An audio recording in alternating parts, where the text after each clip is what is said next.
కేసీఆర్ ప్రభుత్వం తెలంగాణ ప్రభుత్వంలోనే మళ్ళా 100 పడకల ఆసుపత్రి చేయడం. మీరు ఇచ్చింది ఏం లేదు మధ్యలో ఆసుపత్రి. అప్పుడు టీడీపీ గవర్నమెంట్ ఇచ్చింది, ఇప్పుడు కేసీఆర్ గవర్నమెంట్ ఇచ్చింది తెలంగాణ ప్రభుత్వం. అది 100 పడకలు. తర్వాత మన గౌరవ మాజీ ఎమ్మెల్యే గారు పక్కనే ప్రైవేట్ వ్యక్తులతోన డయాలసిస్ సెంటర్ కూడా 60 లక్షలు పెట్టి ఆ బిల్డింగ్ కూడా ప్రైవేట్ వ్యక్తుల ద్వారా శాంక్షన్ చేయించి భూమి పూజ చేసి బిల్డింగ్ కూడా కన్స్ట్రక్షన్ నడుస్తూ ఉన్నారు. ఇది మానవతా దృక్పథంతో చేసినటువంటి పని.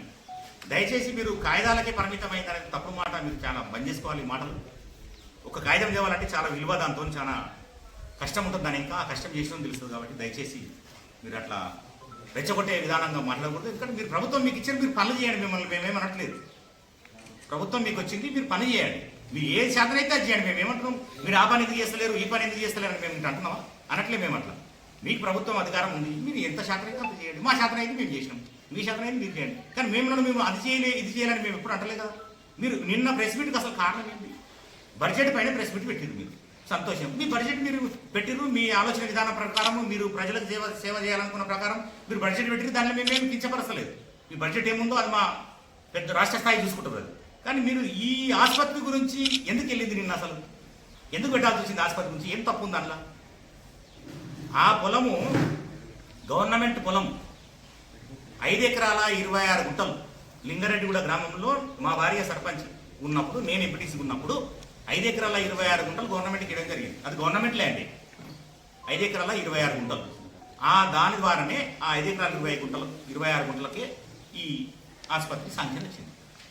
ఆ పొలం తీసుకోవడానికి ఎంఆర్ఓ వాళ్ళు, ఎమ్మెల్యే గారు, మేము ఎంత తిప్పలపడడం దాని గురించి. ఎంత కష్టపడితే ఆ బిల్డింగ్ ఆడ ఎలా సిమెంట్ చేసిరు, రేకులు వేసిరు, స్లాబ్లు వేసిరు. ఊరికనే గాలి మాటలు మాట్లాడి మనసులను చిన్నతనం చేసి ఇతరులను అధికారం ఉందిగా అని చెప్పేసి చిన్నతనం చేస్తే పద్ధతి కాదు. అలాంటి మాటలు మాట్లాడకూడదు అని చెప్పేసి గౌరవ కాంగ్రెస్ లీడర్లకు ఇలాంటి మానుకోవాలని చెప్పేసి తెలియజేస్తూ, ఇక ఒకవేళ మీరు అట్లా కాదు మేమే చేసినాము అని అంటే, మీరు ఫైనల్గా 60 సంవత్సరాలు కాంగ్రెస్ పార్టీ ఏమేమి చేసిందో మీరు రికార్డు తీయండి. డిపార్ట్మెంట్ వైజ్గా 60 సంవత్సరాల కాంగ్రెస్ పార్టీ ఏమేమి చేసిందో రికార్డు తీయండి. 10 సంవత్సరాల తెలంగాణ ప్రభుత్వం ఏమేమి చేసిందో, కేసీఆర్ గారి గవర్నమెంట్ ఏమేమి చేసిందో మేము డిపార్ట్మెంటల్ వైజ్గా చర్చకు వస్తాం. 10 ఏళ్ళది ఎంత జరిగింది, 60 ఏళ్ళది ఎంత జరిగిందో కూడా మనం కూర్చొని సామరస్యంగా మాట్లాడుకుందాం. మీరు అంత పట్టుకు మాట్లాడగలిగింది. ఎందుకంటే మేము అట్లా లేదు మాకు ఆలోచన. మాకు అధికారం ఇచ్చారు, మేము అభివృద్ధి చేసినాం, మంచిగా చెడు మాకు తెలిసి చేసినాం. మీకు ఇచ్చారు, మీరు చేయండి. కానీ లేని మాటలు ఇప్పుడు ఈ ఆసుపత్రి గురించి అవసరమే లేదు. నిన్న ప్రెస్ మీట్లో వాళ్ళు చెప్పాల్సిన పనే లేదు. ఎందుకు మాట్లాడారో అర్థమవుతుంది. కాబట్టి వాళ్ళు మాట్లాడారు. కాబట్టి లేని విషయాలు మాట్లాడితే ఊరుకునే సమస్య లేదు. అధికారమైన ఉండని, ప్రతిపక్షమైన ఉండని, అది ఊరుకునేది లేదు. ఉన్నది మాట్లాడండి. మాకు శాతం అయిందనుకో, మేము నిజంగానే చేసామనుకో బరాబర్ చర్చకు వస్తాం, లేకపోతే సపడాడ కూర్చుంటాం. కానీ రెచ్చగొట్టే విధంగా అధికారం ఉందని చెప్పేసి మాట్లాడకూడదని చెప్పేసి దయచేసి కాంగ్రెస్ నాయకులకు గౌరవపదంగా పెద్దలందరికీ విన్నవిస్తున్నాను. బిల్స్ అనేది నిరంతర ప్రక్రియ. ఇప్పుడు గౌరవ సర్పంచ్లు అందరూ 6 నెలలు అవుతున్నది పదవులు దిగిపోయి, చాలా బిల్స్ వచ్చే ఉంది. మరి మీ గవర్నమెంట్ ఉంది కదా, ఎందుకు ఇయ్యరు? వేతనాలు లేవు ఎంపీటీసీలకు. 6 నెలలు అయిపోతున్నది, 6 నెలలు అయిపోతున్నది. మీరు ప్రభుత్వం వచ్చి 8 నెలలు అవుతున్నది. మరి మీరే వచ్చారు కదా, మరి మేమంటే ఇయ్యలేదంటారు కదా, మరి మీరు ఎందుకు ఇయ్యట్లేదు? దయచేసి అలాంటి మాటలు మాట్లాడొద్దు. ఇతరులను చిన్నతనం చేసే విషయాలు మాట్లాడొద్దు. మీ పని మీరు చేసుకోండి. మీకు అధికారం వచ్చింది, మీరు మంచి పని మాకన్నా ఎక్కువ మంచి పేరు తెచ్చుకోండి. ఆ విధంగా ప్రయత్నం చేయండి తప్ప చిన్న వాటికి నిన్న అవసరం లేని విషయంలో ఈ హాస్పిటల్ దాని గురించి మాట్లాడడం తప్పుగా మేము భావిస్తున్నాం. మీ అభివృద్ధి మీరు చేయండి, దాంట్లో ఎటువంటి ఇబ్బందులు మేము చేయమనేది కూడా మీకు తెలియజేస్తున్నాం. కానీ కడితే ఏదో ఇంటికి బిల్లులు తీసుకుపోవాలనో లేకపోతే ఎవరికో వస్తుందనే కట్టలే. 2021 శాంక్షన్ అయిందన్న. మీరు దయచేసి ఆలోచన చేయండి. కాగితాలు ఇచ్చారు, పైసలు ఇవ్వలేదని అంటే ఎన్నికలు వస్తాయి. కాగితాలు 21 వచ్చింది, అది 22లో సురుగు అయింది, 23లో ఎలక్షన్ వచ్చేసింది. నువ్వు ఇంకోటి బిల్డింగ్ ఆడ కట్టనీయకపోతే ఏదో టెంకాయ కొట్టి వదిలేస్తే కాదు కదా. శిలాపలకాయ వేసినాం, బిల్డింగ్ కట్టినాం, సున్నం వేసేది ఉంది, దానికి సంబంధించినటువంటి మెటీరియల్ రావాలి. దానికి వస్తాయి బిల్లులు, చాలా మందికి రావాలి. నేను కూడా ఎంపీటీసీగా పనులు చేసిన గవర్నమెంట్లో నాకు కూడా చాలా బిల్లులు వచ్చి ఉన్నాయి. దగ్గర 20 లక్షల బిల్లులు నా గ్రామంలో రావాలి. నాకు వస్తాయేమో, మరి మీరే కాదు ఇవ్వాల్సింది. ఇప్పుడు అట్లానే మీరు పని చేసినట్ట ఇక నేను చేసే పని అంతా అవుతుందేనా? మేము చేసే పని అంతా అట్లా కాదు, అట్లా పద్ధతి కాదు, అట్లా మాట్లాడకూడదని చెప్పేసి తెలియపరుస్తున్నాం. విలువ ఉంటుంది. గత ప్రభుత్వం ఇచ్చిన ప్రొసీడింగ్స్ అయినా సరే అదే విలువ ఉంటుంది. దయచేసి గుర్తుంచుకోవాలి. ప్రొసీడింగ్ ఏదైనా గవర్నమెంట్ జీవోని దయచేసి అర్థం చేసుకోవాలి. ఇక ముందు కూడా ఇలాంటి విషయాలు మాట్లాడకండి. దయచేసి ఏమన్నా ఉంటే పనికొచ్చేట్టు మాట్లాడితే బాగుంటుంది. ఇక్కడ కొత్తూరు కానీ అక్కడ కానీ అది గౌరవనీయులు అంజయ్ యాదవ్ గారు తీసుకొచ్చారు. అది చాలామంది బయట అనేక రకాలుగా వాళ్ళే చెప్తుర్రా ఏందో నాకు తెలుస్తలేదు. 45 కోట్లు ఒక ఆయననేమో 45 కోట్లు అయితే దీనికి అనేమో ఒక నాయకుడు మాట్లాడతారు, పేరుతో పని. కొంతమంది నాయకులేమో ఇది మేమే చేసినామంటున్నాం. ప్రొసీడింగ్ ఎప్పుడు వచ్చింది, ఎప్పుడు శాంక్షన్ అయింది? దయచేసి చూడండి. పైసలు మళ్ళీ ఏమంటారు అంటే ఏమంటారు అంటే పైసలు ఇల్లే కదా. అరే నాయన పైసలు ఇయ్యరు, నాయన ప్రొసీడింగ్తో పాటు పైసలు సుట్ కేసు ఇయ్యరు, మనకు ప్రొసీడింగే ఇస్తారు. పనులు అయినాక సుట్ కేసులు వస్తాయి, బిల్లులు అయినాక. అది కామన్, అది ఆ మాత్రం అర్థం చేసుకొని మాట్లాడాలని చెప్పి 2014 నుంచి 1923 వరకు అంజయ్ యాదవ్ గారు షాద్నగర్లో అహోరాత్రులు కష్టపడి ఆలోచన విధానంతో పనిచేయాలి. ఆలోచన విధానంతో, తొందరపాటుతో కాదు, ఆలోచన విధానంతో.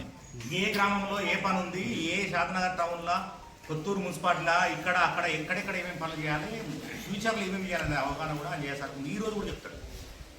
ఇన్ని రోజులు మేము ఎందుకు వాళ్ళు మాట్లాడే విధానానికి మౌనంగా ఉన్నామంటే మీరు అడిగిన దానికన్నా టైం ఇవ్వాలి, వెయిట్ చేయాలి. తొందరపడి మనం అంటే మనమే చురుకున అవుతాం. కాబట్టి కొంత అలా పరిస్థితిని చూసి వాళ్ళ బిహేవియర్ చూసి మనం ఇన్వాల్వ్ కావాలని ఉద్దేశించుకొని ఇన్ని రోజులు రావడం జరిగింది. ఇప్పుడు కూడా మేమేం వాళ్ళ మీద ఫైటింగ్ పోతామని మేము అంటలేదు. మేము కాకపోతే మాట్లాడేటప్పుడు చూసి మాట్లాడాలి. బడ్జెట్ పైన నిన్న ప్రెస్ మీట్ పెడితే సంతోషం. కాంగ్రెస్ గవర్నమెంట్ బడ్జెట్ ఇచ్చింది, మీరు కాంగ్రెస్ పార్టీ నాయకులు మీరు హర్షం వ్యక్తం చేసింది, మేము కాదు. సంతోషం, మీ వ్యక్తిగతం, అది మీ పార్టీ, మీ ప్రభుత్వం చేసింది, మీరు ఇచ్చారు. ప్రభుత్వం అందరికీ ఒకటే, పార్టీ మీ తరఫున చేసింది మీరు. కానీ ఈ ప్రభుత్వ ఆసుపత్రి గురించి ఎందుకు వచ్చింది? అక్కడ ఏం తక్కువైంది ప్రభుత్వ ఆసుపత్రికి?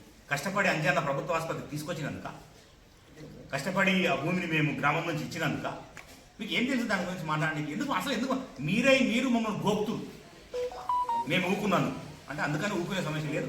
దయచేసి మంచి పనులు చేయండి, మేము సహకరిస్తాము. దయచేసి చెప్తున్నాం, మీరేం మాకేం శత్రువులు కాదు. మంచి పని చేయండి, సహకరిస్తాం. కానీ ఇలాంటి ఉత్తమ మాటలు మాట్లాడితే మేము కూడా కౌంటర్ చేయాల్సి వస్తుంది. మేము కూడా అన్నింటికి రాజకీయంగా ఎదుర్కోవడానికి రెడీ ఉన్నాం. పర్సనల్ ఏం లేదు, రాజకీయమే కాబట్టి రాజకీయంగా అన్నింటికి రెడీ ఉన్నాం. తప్పుడు మాటలు మాట్లాడకూడదు. వాళ్ళు అధికారంలోకి వచ్చారు, వచ్చిన తర్వాత వాళ్ళే ఏట్లేదు, తప్పులు జరిగినాయి అని అంటారు. ఎవరు చేసిన తప్పులు? బిల్డింగ్ కట్టించడము తప్ప, డబుల్ బెడ్రూమ్లు కట్టించడం తప్ప, అధికారులు తీసిరు ఏంది సిస్టమ్, అది ఏం ప్రాసెస్ ఉందో అది తీసింది. ఎమ్మెల్యే గారు ఎక్కడ ఇన్వాల్వ్ అయ్యిందా? పాత ఎమ్మెల్యే గారు దాన్ని ఏదో వాళ్ళు చేసి ఇవ్వకుండా అది ఇంకా అందులో పిట్టెలు కోళ్ళు గుడ్లు పెడుతున్నాయి. అందులో మంచి బిల్డింగ్లను అనవసరంగా డబ్బులు వృధా చేస్తున్నారు వీళ్ళు. ఈ విషయంపై గౌరవం మా ఎమ్మెల్సీ గారు కూడా నిన్న శాసనమండలిలో మాట్లాడారు. ఎందుకు ఆపాల్సి వచ్చింది? నిజంగా కూడా అందులో అనర్హులు వివరణ ఉంటే మరి ఏ విధంగా తీసేస్తారో తీసేయమని కూడా చెప్పిండే. మేమేమి ఊరుకోవట్లేదు, 100% మాట్లాడతాం. మేము కష్టపడి గవర్నమెంట్లో కట్టించినాం, మాట మా సొత్తు ఏం కాదు, గవర్నమెంట్ సొత్తే కట్టించినాం. మేము పేద ప్రజలకు చెందాలి. అది చెందనికనే డ్రా చేసిర్రు మున్సిపల్ అధికారులు, ఎంఆర్ఓ డిపార్ట్మెంట్ వాళ్ళు చూసుకున్నది. అది ఎమ్మెల్యే గారి పరిమితి కాదు. అది ఎమ్మెల్యే గారు ఏం చేయాలో ఆ పని చేసాడు, సాంక్షన్ చేసాడు, బిల్డింగ్లు కట్టించాడు, ఓపెన్ చేసాడు, అధికారులు చేసాడు. దాన్ని కూడా తప్పు అంటున్నారు వాళ్ళు. ఆ తప్పు లేకపోతే మరి మీకు ఎట్లా తప్పు అనిపించిందో ఆ ఒప్పెట్టడం మరి మీరు ఇవ్వచ్చు కదా. 8 నెలల కాలం అవుతుంది. ఇప్పుడు మీరు అడిగిందని చెప్తున్నాను నేను, ఎందుకంటే అలా నడుస్తుంది. అది మీరు ఇవ్వాలి. ఎందుకు ఆపుతురో వాళ్ళే చెప్పాలి. మీరు అక్కడ అడగాలి, ప్రెస్ మీట్లు కాదు. మీరు ఎందుకు ఆపుతున్నారు, వాళ్ళు సాంక్షన్ చేసి మీరు ఎందుకు ఆపిరని మీరు అడగండి. అలా ఆ పనులన్నీ సాధించిన ఎన్నో ఉన్నాయి.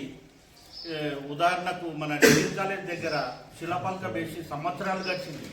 కానీ అంజన్న వచ్చిన తర్వాతనే దానికి మోక్షం లభించింది. ముక్తగా అంజన్న మీద బొడ్డుదల్లే ప్రయత్నం మానుకోవాలి. గత 10 సంవత్సరాల నుంచి గత ప్రభుత్వాలు కాంగ్రెసే ఉన్నది కాబట్టి అప్పుడు ఎంత డెవలప్ చేసిండ్రు, అంజన్న వచ్చిన 10 సంవత్సరాల శాతాన్ని ఎంత డెవలప్ చేసిండ్రు, బహిరంగ చర్చకు రాండి, కూర్చొని మేము చూపెడతాం అంజన్న ఎంత డెవలప్ చేసిండ్రు ఏంది అనేది. కొత్త అనవసరంగా కాగితాలకు పరిమితమైందంటే అది ప్రాసెస్. కాంగ్రెస్ ప్రభుత్వంలో ఉన్న బిల్లులు కూడా చాలా, టీఆర్ఎస్ ప్రభుత్వం వచ్చినాక చాలా బిల్లులు పెండింగ్ బిల్లులు ఇచ్చిండ్రు. అది ప్రాసెస్ కాబట్టి, అది రొటీన్ పద్ధతి కాబట్టి దాన్ని భూతాదంలో పెట్టి చూడవలసిన అవసరం లేదు. నిరంతరము షాద్నగర్ కోసమే కృషి చేసిన అంజనని విమర్శించడం వాళ్ళకి తగదు. టీఆర్ఎస్ కంచుకోటనే వచ్చేది, మళ్ళా నెక్స్ట్ ఎమ్మెల్యే అంజననే. ఖచ్చితంగా ఇది